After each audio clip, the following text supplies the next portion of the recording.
Hello everyone, I want to share story about my experience visiting Borobudur Temple. Last year, I visited this place with my friends. Borobudur Temple is one of the most famous monuments in Indonesia. So many people go there to take a pictures and enjoy the beautiful views. The entrance ticket costs around 50,000 rupiah, and also visited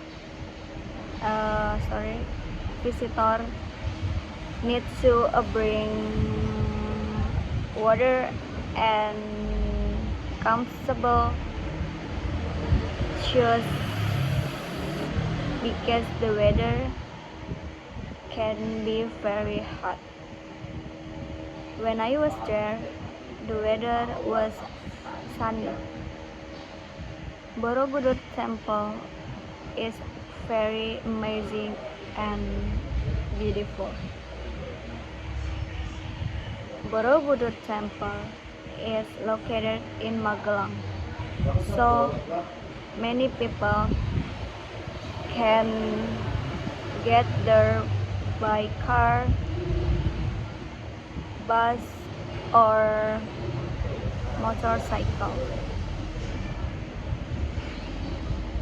It was very memorable for me.